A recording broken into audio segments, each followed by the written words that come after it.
Strategies for smart charitable giving. That's what we're going to talk about here today at the Heritage Wealth Planning YouTube channel from an article I read in Kiplinger's just the other day. And I think it's absolutely critically important to share with you if you're interested in charitable, smart, strategic donating and gifting, because I think this is an area that gets overlooked a lot and frankly should not. Now, first of all, let's dive right into this. But if you like what you see here, as always, don't forget to subscribe down below. And then if you do subscribe, as you should, don't forget to click the bell to be notified for future content, because we do a lot here. So a couple things. I do want to, if you're a Christian, all right, now this is only for Christians. If you're not a Christian, by all means, this will still be good for you. But if you're a Christian, your whole reason to live is to hear the words, "Well done, good and faithful servant," when you go to the pearly gates. That's what you want to hear. And what you have to do as a Christian, we all know, is you got to believe that Jesus is the Son of God, and you got to repent for your sins. That's it. There's no other way to earn your way to heaven. You just can't. So you can't give and say you're going to earn your way to heaven. It doesn't work like that.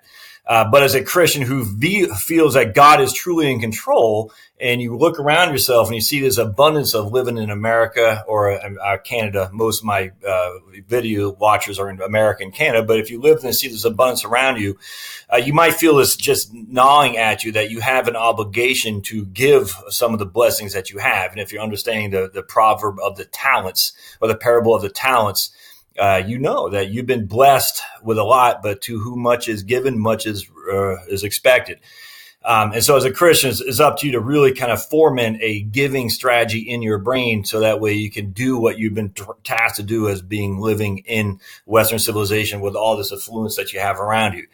And now one of the ways, and if you remember when Jesus, the poor lady dumped all that oil on his head, and the disciples said, "Oh, what are you doing? We could have sold that for all this money." And Jesus said, "The poor will always be with us." So, from you giving or not, you're not going to solve the world. Jesus said the poor is going to be with us. So if Jesus said it, we know it's true.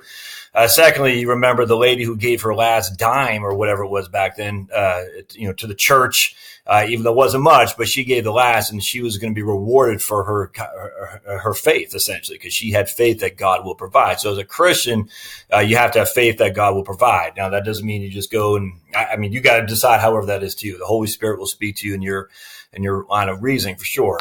And there's a wonderful book right here. It's an easy book to read by Randy Alcorn called The Treasure Principle. And I read this back in 2002, and I can't remember how I happened across it, actually. But, man, it's literally one of the probably top 5 books of my life that truly changed my life, because it showed you that when you're giving on earth, you're not giving and just cringing. You're giving from joy. The giver has more joy than the recipient. And I tell you, I try to tithe. It's tough. No other way around that. It's tough. And frankly, I don't think God wants you to sit there and tithe while you're taking on debt. But I don't know God in terms of what his thoughts are. I don't know. My inclination is that he does not want you to have debt, because if you have debt, you're a slave to the dollar, which means you inherently can't give as much of the abundance that you have. And I think that's sad. So one of the reasons we really, like you see Dave Ramsey, and this is where I agree with him 100%, when you're debt free, you remove the shackles of all the things that you want to do but can't, because you're chained. You're chained to the paying off your debt. And when you have no debt, you can give more, you can enjoy your life, you can have more faith that God is providing. When you have debt, though, you're always at the mercy of the loaner. And it's just sad. And trust me, I'm there, man. I know what it's like. It's sad. But if you don't have debt, it opens up a whole different world of enjoyment as a giver. And this is one of the books that you should read. It's only, 100 pages or something like that, 113 pages. And I haven't read, I need to read this now. I just haven't read it for a while, but man, it's wonderful. Randy Alcorn, The Treasure Principle. All right. So what's the point of all this? Is because giving as a charitable entity, it should be one of the things that you have is, in your ball of wax in terms of what you're trying to accomplish. Now, I'm not going to judge you. That's up to you. You're not going to say, "Oh, I'm looking at your 1040. You're not giving. You should give." Trust me. I give when I can. I don't give till it hurts. I know that for a fact. So if you looked at my 1040 and I looked at your 1040, you could judge me just as much as I could judge you. That's a fact. And that's the wonderful thing about being a Christian. We know we are sinners. We know we will get on our knees before God and say, we haven't done you right. That is a fact. And once you recognize that, you say, okay, now that I got that established, what can I do to better myself? Because you'll never be perfect. Only one was perfect, and it certainly isn't you, and certainly isn't I. So once you get that kind of thought process, it's very, very liberating to do the best you can. And so one of the things we're going to do the best I can in this episode is talk about how the tax code can play a role in rewarding charitable giving. And I want to dive right into that with this Kiplinger's article, because I think it's actually smart strategies for charitable giving. Some taxpayers will need to find workarounds in order to write off charitable donations under the new tax law. And so there's a couple things in that regard. All these charitable entities are up in arms, I tell you, when they even talk about getting rid of the charitable deductions on the tax code. And I think there should be no charitable deductions on tax code. Why should we finance you given to your church or I hate to say it, but a lot of political entities are hiding behind the 501(c) law or 501(c)(3), the charitable, nonprofit charitable institutions. And it shouldn't be. I mean, and I'm a Christian. When I donate to the church, it's charitably deducted. That's for sure. Frankly, it's not a fair use of the tax code. It's just not. How can an atheist donate to his church, and his church doesn't have to be a church, and not get a write-off? That's just not fair. And the tax code should be blind, should be fair to all. And so I think they should absolutely get rid of all charitable deductions without question. Now, if they do that, they should raise a standard deduction to compensate, because again, it's equal across the board. You want to give to charity? That's fine. You're just not getting the tax deduction, but we all get the same amount of standard deductions. That would be very equitable before the tax code. The drawback is all these lobbyists are they're sucking on the trough of the U.S. government, and and the Congress love it. They love having the power to say you get a tax deduction, you don't.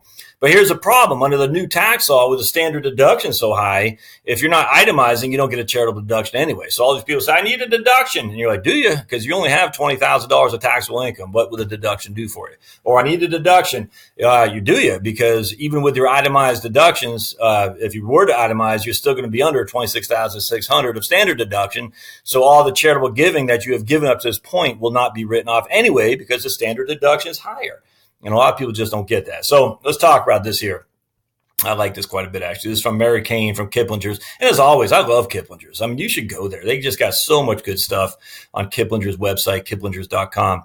All right, so let's read this. For years, Ann Gerhardt of Shaker Heights, Ohio, and I think that's a pretty wealthy suburb of Cleveland, if I'm not mistaken, was a shoebox saver. She documented every donation, no matter how small, extra change dropped in a church basket, dollars tossed into a hat at charitable events, a small contribution given to the public library. And now, with all four of her children grown, she and her husband feel ready to give more to charity, importing 10 different schools that her family has attended, plus other religious and cultural causes close to her heart, such as the local museum and orchestra.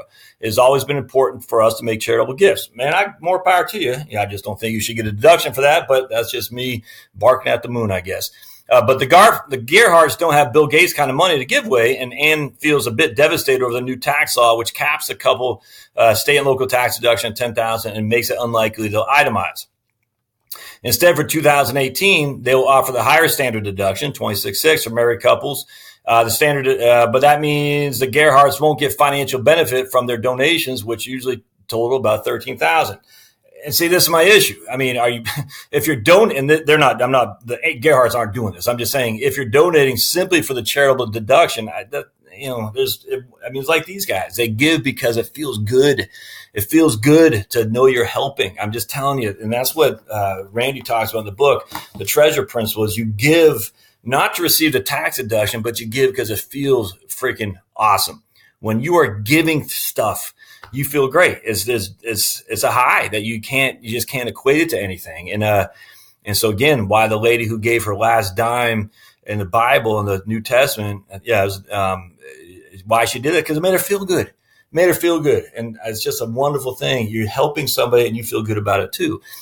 So Ann and Peter are trying a different approach. They're tapping their IRAs to transfer money to charities they support using the QCD, the Qualified Charitable Distribution. This is huge. IRA owners 70 and a half can transfer up to $100,000 per year to a qualified charity, and do the QCD before satisfying your required minimum distributions. It will count towards all or part of your RMD. But the QCD moves the Gerhardts to lower their taxable income without having to itemize. That's the big thing. The IRA custodian Vanguard requires them to fill out a distribution form to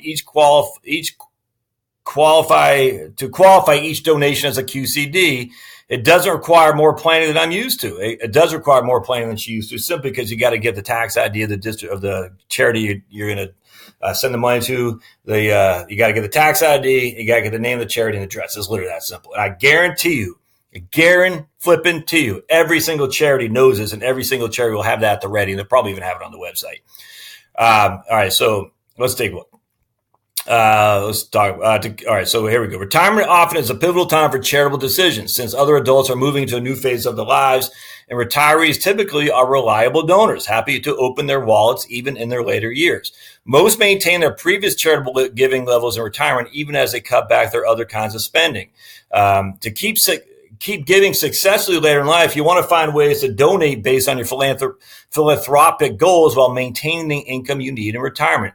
You can aim to balance your charitable instincts with some smart tax saving strategies using QCDs, giving to donor advised funds, and donating to appreciate stock. So that's three things we're talking about here today. In this Kiplinger's article, I'm going to add a couple more too. So remember, QCDs, qualified charitable distributions, giving to donor advised funds, DAFs is the acronym we're using, and donating appreciate stock. All right, so let's just go down here. Okay, so QCD strategy. Pros: reduces taxable income without having to itemize and can satisfy your IRA RMD. So QCD satisfies your IRA RMD. Qualified charitable distributions will, from your IRA, individual retirement account, can satisfy the required minimum distributions that you have up until $100,000 after the age of 70 and a half. Limited $100,000 per individual. And tax reporting can be a little confusing. It's not that confusing. So what happens in this case is you're saying at the end of the day, what used to happen is you give $50,000 to the church, right? You get a 1099 from the your IRA distribution. You take the 1099 distribution to you. The IRA distribution to you, and that generate a 1099 reporting it as taxable income. You send that money to the church. The church would send you, I forgot what the form is they send you back.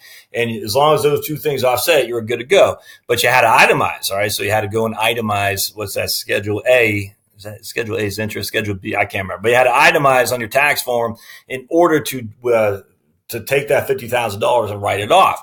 And again, if you're not itemizing because the standard deduction is too high, you gave that money away with no deductions. Whoop-de-doo. But that was actually keeping a lot of people from giving money, apparently.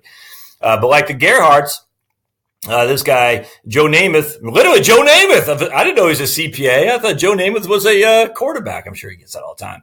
Recently switched the QCD strategy because he won't be able to itemize deductions this year. Namath and his wife have donated regularly to charities, including the local church and Greyhound rescue organizations, but now their income is lower. As hurricane relief caused enough damage, they had to replace the roof, so the couple are cutting it back on their giving. By using the QCD strategy, Namath can still lower his taxable income without itemizing. Exactly right. And lower your taxable income and satisfy your RMDs as well. And because he has less taxable income than he would if he had taken the RMD and then made the contributions, he can also avoid a possible increase in taxation of Social Security benefits and income-related surcharge on Medicare. Where have we heard that before? That's right, old Josh, straight from my book, The Tax Bomb in Your Retirement Accounts. Okay, Namath can also write a check directly from a Schwab IRA. Wow, that's pretty cool. I see this. I'm not aware of this. Namath can also write a check directly from a Schwab IRA to satisfy his QCD, an option that wasn't available to him until November last year. So that's pretty sweet. At USAA, you had to call you. It was kind of it wasn't that big of a deal, but there was some papers that you had to sign. It was a hassle. No getting around that. It simplified the process for Namath, but contact your IRA custodian to be sure that you what the rules are there. That's pretty good. If you take your full RMD and then do the QCD won't count towards your RMD because you already satisfied it. Be careful to report your QCD correctly on your tax return.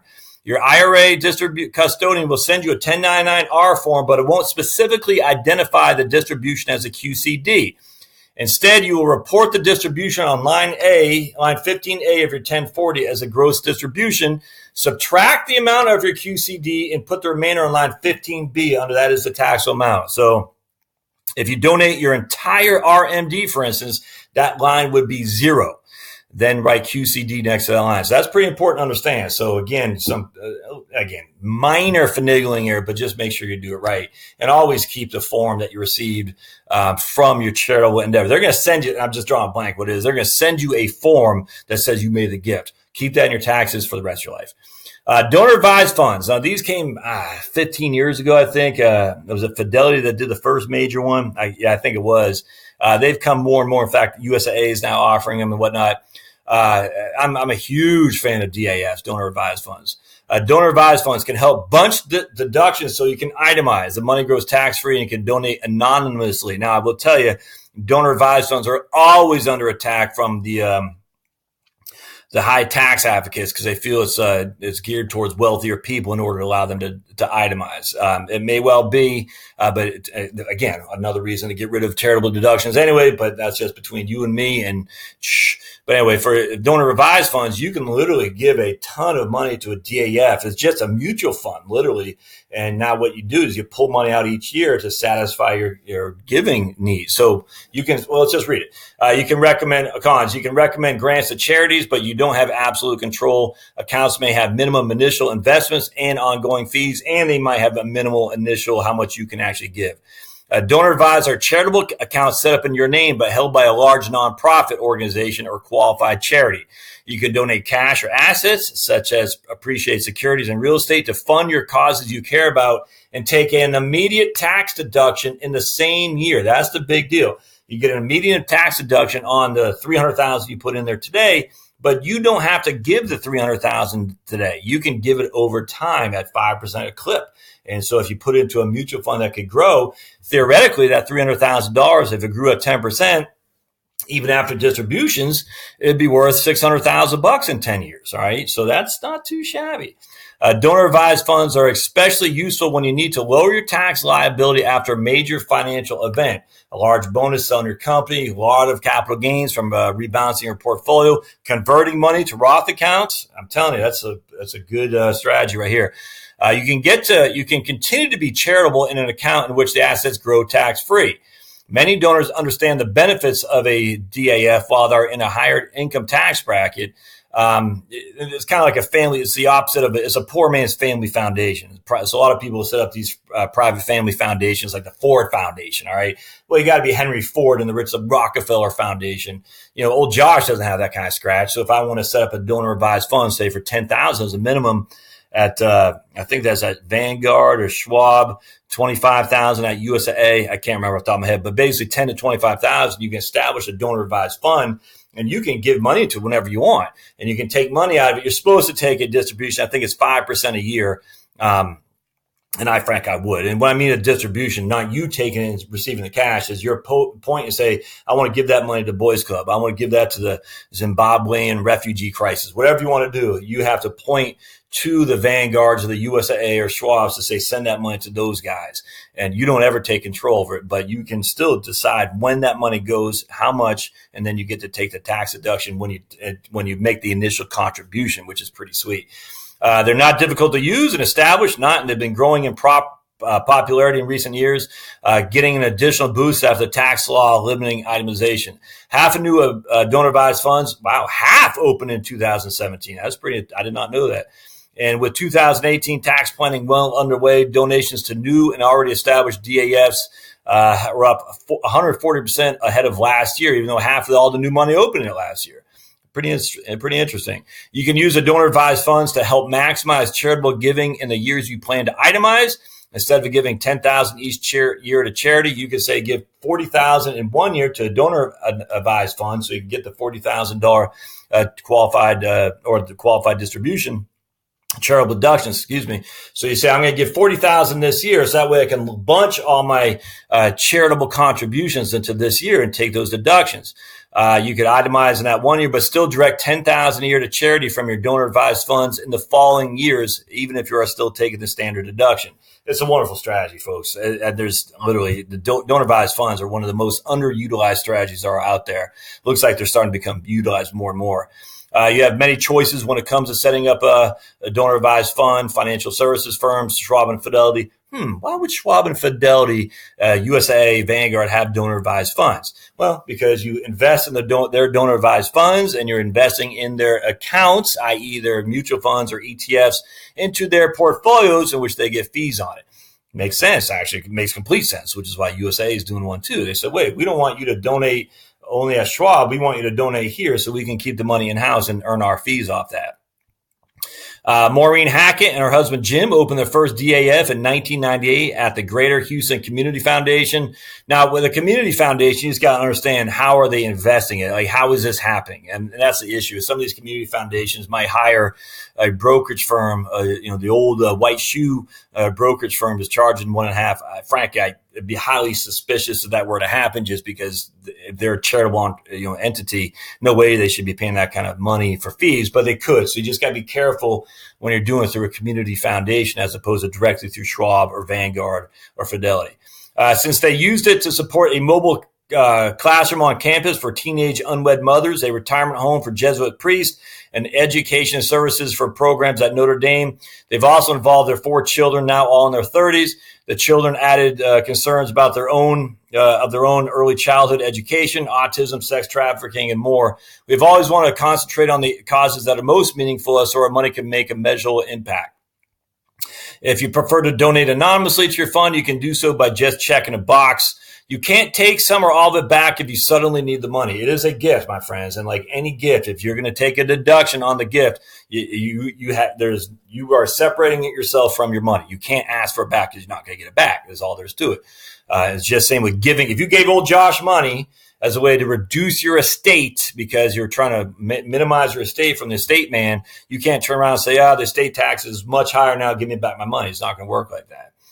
You can recommend which nonprofits you want to support your fund and how much to give, but you are ceding final decision-making to the organization controlling the fund. So theoretically, the administration can say, we don't want to give it to that cause, and you really don't have a say. I mean, that's just the way it works. You are removing yourself from the day-to-day management to include the distributions of the fund. Essentially, you're making a suggestion to the organization, hey, why don't you give to the education home for a Jesuit priest or whatever. And there's typically a management fee, exactly up to 1%. See, I don't like that. So if the management fee is in your community foundation of 1%, again, just goes back to how investment fees can hurt you. I'm not a big fan of that. That's where I'd absolutely go to Schwab or Vanguard and pay, like 2 basis points on their ETFs. You can't use your donor advised funds to buy tickets or auction items at fundraising events like at a school. You can open a self-directed donor advised fund as low as $5,000. Yep. Fiduciary Trust Charitable recently lowered its requirements from $250,000 to $50,000, but that still requires 5 figures of liquid assets that you won't need any other reason. So again, it's just you got to do your research on that. This is a big one: is donating appreciated assets. All right, so one thing I just want to say: don't donate cash. I mean, donate cash is fine, but if you got a stock that you bought at 10 is trading at $100 now, and you got $50,000 just sitting idle in a cash account, and you're like, I'm going to give the Boy Scouts, I'm going to give them $50,000, and you stroke a check from your checking account. Man, that is the wrong answer. You want to give $50,000 from your appreciated assets. And that means you don't sell it and then give the proceeds. That means you donate the shares directly. A little bit more of a cumbersome, but it's not that hard anymore. Everything's electronic now. You just say, Boy Scouts, I'm giving you $50,000 on my Merrill Lynch account. What do I need to do? They'll have everything ready to rock roll because they're desperate for that. I'm just telling you. You avoid a tax hit on highly appreciated assets. Heirs lose a chance for a step up in basis by inheriting appreciated assets. I 100% agree with that. So again, if you have cash, you have IRA, and you have appreciated assets, the number one thing you do is you donate IRA money, especially if you're over the age of 70.5. You do not donate appreciated assets. You do not donate cash. You donate IRA money for sure. If you are under the age of 70.5, you donate appreciated assets to second best. You don't donate cash. Just donating cash when you have appreciated assets just doesn't make sense. Are there exceptions to every rule? Yes, there are exceptions to every rule. Maybe you're under the age of 70.5 and you have major itemization, so you can take a $50,000 distribution from your IRA, turn around, donate to the Boys Club, and turn around and write that off with a charitable deduction. That might be. But generally speaking, of the 3 buckets, cash, IRA, appreciate assets. IRAs come first, appreciate assets come second, and cash comes last because there's no tax benefit other than the initial deduction on your cash, and yet you're still leaving taxable events with your IRA and then your appreciated asset. You can avoid long-term capital gains of up to 20%. We'd actually say 23.8 when you factor in the Obama surtax and Medicare surtax due from Obamacare. net investment income tax. All right. So we got all these different taxes depending on your tax bracket.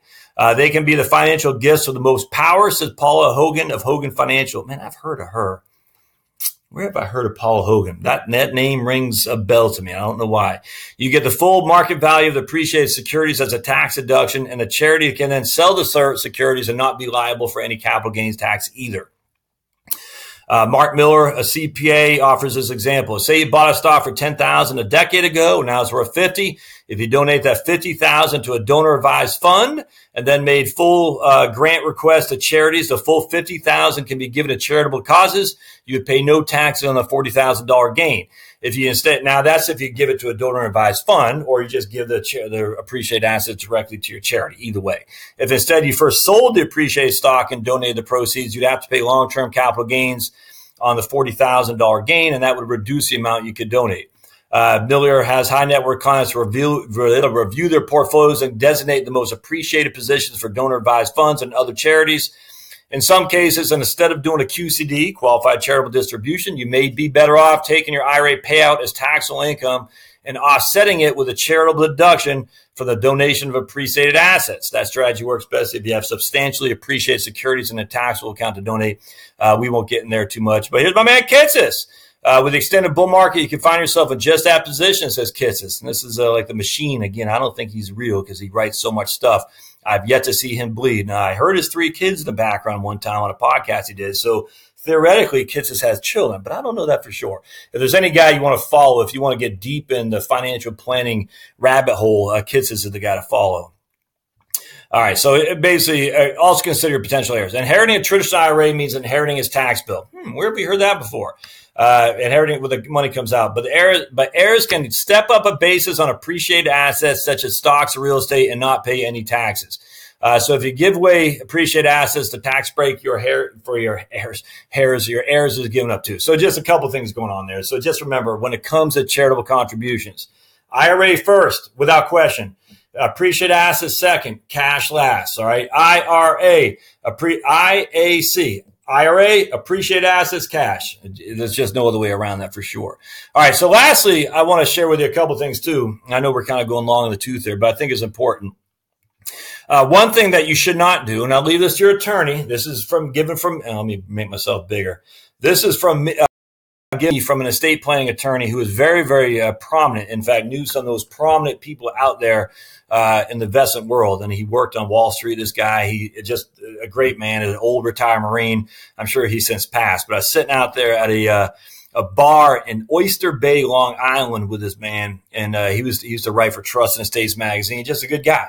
And he was telling me all the different, he was probably 80 years old back then. This was probably 10, 15 years ago. I just remember sitting there. We were actually looking over the bay. You can see Billy Joel's house. So, he was a hoity-toity estate planning attorney, but just down to earth as could be. And he always said, Josh, whatever you do not advise your clients to leave a percentage of their estate in their will to give to charity.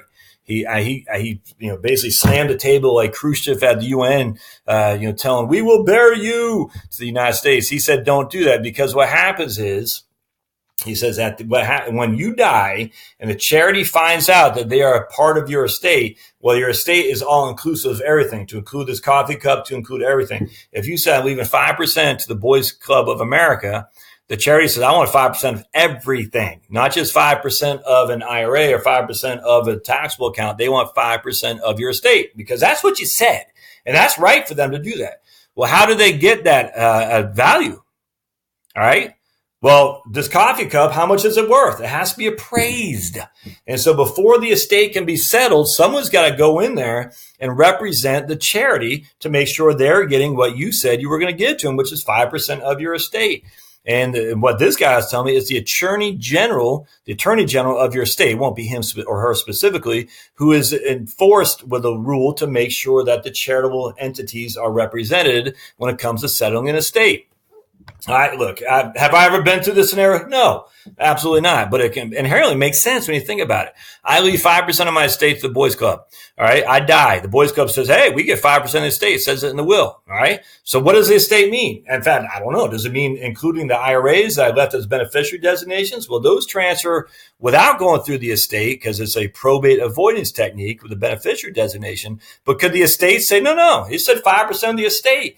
What is included in the estate? It's everything that Josh owned. So while you just already transferred that money, Vanguard, to Josh's kid, guess what? We want some of that because Josh said 5% of the estate. So what the point about this, you got to be very, very clear what you're trying to accomplish. Are you trying to accomplish leaving a certain bequest? I bequest $50,000 of my estate to said charity. That'd be more beneficial in terms of at least efficiency of settling of your estate as opposed to I leave 5%. Don't do that. So secondly, if you're going to leave to charity, and this is again at your death, you leave IRA assets to charity and you leave non-IRA assets to your kids because what Kiplinger just talked about, the step up and basis rules. I would much rather have your kids inherit $300,000 of a stock than $320,000 of an IRA. Why? Because that $320,000 of an IRA is taxed as ordinary income to the kids, which means they're going to get less than $300,000. And so if you want your kids and your charity to have equal money, if you left $300,000 IRA to your kids and $300,000 to your charity as a non-IRA account, your kids are actually going to get less because they have to pay taxes on the IRA. You want to flip it. That way your kids don't pay taxes on the step up and basis account where there's just no taxes due to them at all. And your charity doesn't pay taxes on the IRA. So those are two other just real quick and easy ways to think about your estate giving at your death. All right. Now there's all kinds of other things we'll do. We'll talk about second life insurance policy, second to die. I have talked about that before. I'll run some examples how you can really create a big estate again, because I think that gets overlooked quite a bit actually. But for now on, right now, just remember these are some simple strategies to maximize your charitable giving. And I would actually recommend you read the Treasure Principle. Again, this is for Christians. That means that doesn't mean if you're not a Christian, you don't read it. But if you don't follow the faith, and you're Muslim or Jewish or Hindu or something like that, you probably have your own techniques in terms of your own religion. If you're an atheist or agnostic, you probably have your own ways to give money too. I don't know what it is because I am a Christian. But giving money is not a burden to you. Giving money is a blessing to you. And I highly encourage you to do it because you just feel good about yourself. Really, it's just awesome. So, all right. If you like what you see here, subscribe down below. Don't forget to go to the blog at heritagewealthplanning.com. Thumbs up, always helpful. And of course, don't forget to comment as well. All right. We'll see you next time. Thanks, guys.